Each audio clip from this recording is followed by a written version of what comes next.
खूब शीघ्र आरंभ हो श्रीमंदिर रत्नभंडार मरामती कार्य एने आज छत्तीसा नियोग बैठक में आलोचना होइछे। रत्नभंडार मरामती समय ठाकुरंक नीतिकांति एवं भक्तंक दर्शन जेबली कौन असुविधा न से नहीं विशेष गुरुत्व दिज्व। केउं समय रत्नभंडार मरामती हेब, केते समय मरामती कार्य चलिबो से नहीं स्वतंत्र खसड़ा प्रस्तुत हेब। एथिपाई श्रीमंदिर नीति प्रशासक एवं कमांडर को नहीं 2 जणिया कमिटी गठन होइछि। रत्नभंडार लेजर स्कानिंग एवं जीपीआर सर्वे रिपोर्ट श्रीमंदिर प्रशासन हस्तगत होइछि। यथाशीघ्र श्रीमंदिर रत्नभंडार मरामती कार्य आरंभ करबा पई एएसआई को अनुरोध करिछि श्रीमंदिर प्रशासन। रत्नभंडार चटाण एवं कांथरे किछि फाट थिबा रिपोर्ट आसीथिबारु एहाको दीर्घस्थायी भाव में किभली मरामती करा जाई परिबो से दिगरे कार्य करबा पई एएसआई को अनुरोध करा जाइछि।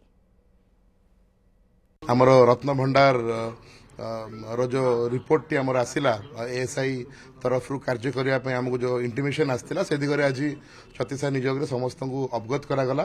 तत्सहित एक 2 जणिया कमिटी नीति प्रशासक एवं कमांडर उभय को अधिकृत करागला जे केमिति आम नीति एवं दर्शन व्यवस्था रो श्रृंखला रहिबो एवं केमिति तादरे लिस्ट डिस्टर्बेंस हो से दिगरे एक एवं एएसआई रो हमर जो मरामती कार्य अछि रत्नभंडार सेटा संपन्न होई परिबो ता ऊपर से खसड़ा प्रस्तुत करिवे एवं मंदिर प्रशासन द्वारा ताको अनुमोदित करिकि एएसआई रो सहित आलोचना करिकि यथाशीघ्र कार्यटी आरंभ करिवे से दिग उपर आलोचना। हमर जेहेतु मंदिर रे विभिन्न समय स्पेशल नीति मध्य रहउछि से सबु दिगरे विचार करिकि एएसआई रो मतामत नै कि केते केते वर्किंग डेज तम आवश्यक अछि ता ऊपर नै कि नीति प्रशासक एवं कमांडर द्वारा एक खसड़ा प्रस्तुत करिकि हमर मंदिर प्रशासन को सेटा पेश करे।